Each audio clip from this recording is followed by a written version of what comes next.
All right, thank you for coming back to another video for this series. Building off what we learned from the incident response management technique. So now we're going to go over incident response communication and reporting. It's going to be a bit lax from what we did in the last video that was a bit intensive as far as what the exercise that we got into. We're just going to be exploring bits of information of how we communicate and report on incident response, on different severities and where to get this information, things of that nature, right? So it requires, for the communication portion, a dedicated process of planning, detection, and analysis, containment, and you know, the things of that nature. I went over that a bit in the last video or two. But what we're going to get into now is just review the NIST Incident Handling Guide. I'm not going to make this too long, but I'm just going to, I really feel it's important to cover it. It just provides hardware and vendor neutral guidance for enterprise incident handling, right? So let's open up Edge, and then we can take a look at the NIST guide. Okay. Then if we head to, let's see, I'm going to go straight to page 45, section 4.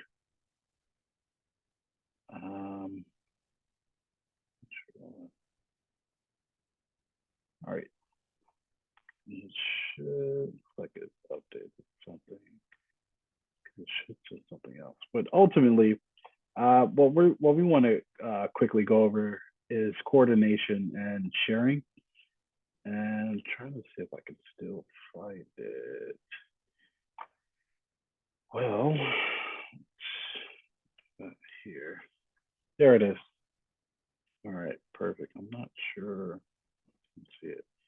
So, so just to go over that really quick. So this section, right, the guidance ensures coordination with key stakeholders and appropriate partners, and encourages the sharing of attack information, right, and with other organizations. So it gives recommendations for preparation, consultation with the legal team, as well as real-time and automated information sharing, right?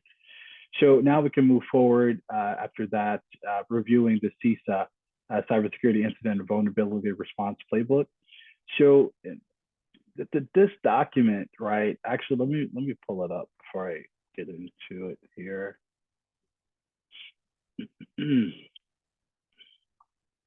So this document, right, required by the U.S. Department of Homeland Security, it consists of both an incident response playbook and a vulnerability response playbook, right? So the scope of the document includes a focus on coordination and reporting, right? So it applies to all federal, civilian, executive branch information systems, but may also be referenced by a non-federal organization as well for as far as in the general guidance for incident response. So if we go to page, I believe it's 27, it looks like it gives us a checklist, right? It gives us a checklist that's associated with communication and reporting, right? So we have requiring to report an incident to CISA and law enforcement, right? And then there's a few other items as far as directs the documentation of the incident and a checklist, action taken, the date completed, the things of that nature, right? When, where, why, and how. When, where, who, when, where, and what and why, right? As far as you get the gist. As far as what they're looking for, as far as the sort of checklist to see exactly what happened and what did the enterprise do to remediate or to begin remediating what happened. But now we can take a look at reviewing required reports, right? Piggybacking off of that. So federal organizations, they may be subjected to required reporting and reporting timelines. So CISA themselves, they accept reports and provides response recommendations for federal enterprise organizations. Now we're just going to do a bit of exploring for the CISA report requirements and reporting process. And in a future video, I'll actually do some reporting myself that I'll be showcasing, right? So now we're just going to take a look at the review of the Federal Incident Notification Guidelines. So we're going to still remain on the CISA website, but we're just gonna head on over to the guidelines. Let me maximize this. So let's actually,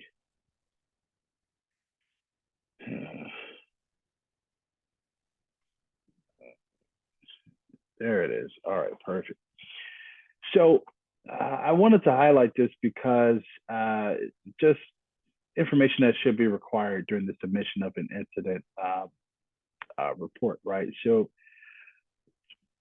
discovery that reports of a compromise, right, of any aspect of the CIA triad on a federal information system requires a CISA report within 1 hour of incident identification, right? So also you want to discover that information that's required to be gathered and reported during an incident notification, such as the functional and informational impact, as well as the recoverability of the incident. So now we can review just a bit of the CISA incident reporting forms, right? So let's see if I can get that here.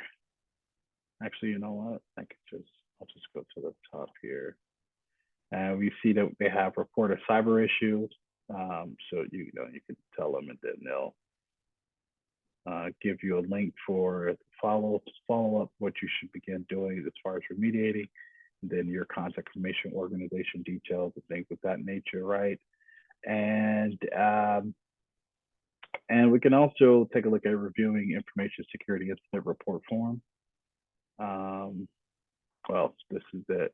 I thought it may have been another, but yeah. As soon as you know within an hour, you want to say, hey, when was this detected? When did it start? X, Y, Z. As far as anything to do with that, and making sure that the government knows everything it needs to know. Right. So now we're going to move forward to there's the report I was looking for. So it gives a bit of a different take on what it's asking for as far as the report or what you're submitting. Right. So this is a local report from an information security incident, and the submission requirement is about 10 business days from the incident. For this reason, much more information can be provided than in an initial or ongoing report, such as is required by CISA. So information such as the timing, impact, and scope are reported, but additionally corrective actions derived from the root cause analysis are also required as well. So we can also take a look at reviewing the IBM security cost of a data breach report, at least for 2022. So they actually published the cost of a data breach on a year's worth of data breach collected from more than 500 organizations in more than 15 countries. And this report is annual and is actually able to effectively track the cost of breaches, affected timelines, and suggested mitigations. That's what we want, right? So let's take a look. Where can I do that? Let's see. That's off the screen. So we've just scrolled through here about 59 pages to discover how the report was created. Yeah, as we can see what's in the report, 83% of organizations studied have had more than one data breach.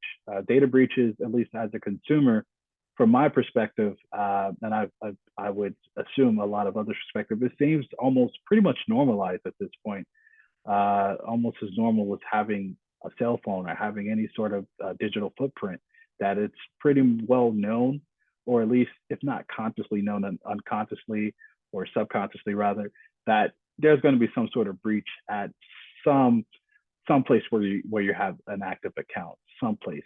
I mean, you have some of the biggest tech companies get breached.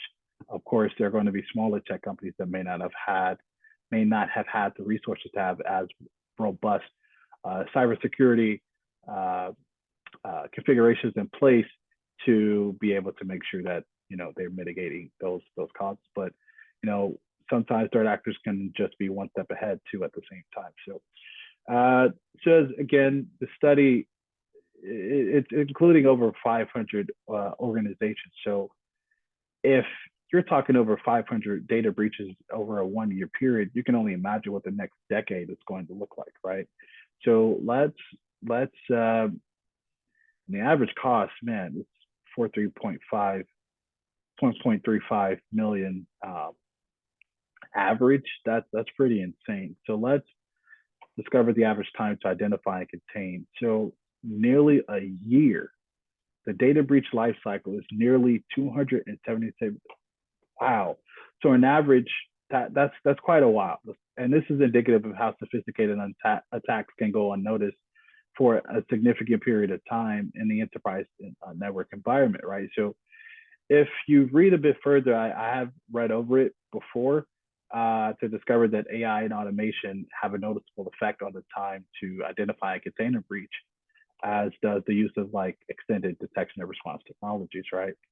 So if we also go to page 47, it'll give us recommendations naturally to help minimize financial the impacts of a data breach, right? So if we discovered that the recommendations, at least when I read through it, and you can see it here, it includes a zero trust encryption, right? Zero trust encryption, an active IR plan with testing, SOAR, and XDR technology used in tools to monitor remote connections and endpoints within the network. So once policies and technologies are in place, the organization can actually create and monitor metrics and key performance indicators to analyze the near real-time effectiveness of any mitigations or preventative technologies put in place, right? So these may help lower the organization's mean time to detect intrusion and the mean time to respond to an intrusion. And the overall number of alerts may also be tracked as a KPI to provide an indication of the health of the enterprise environment. But yeah, that's pretty much everything we're going to go over today. Again, this video is not as intensive as the last few, as far as getting any hands-on on anything in particular outside of a few documents to read through. But just for a brief recap of what we've done, we reviewed the guidance for coordination and information sharing.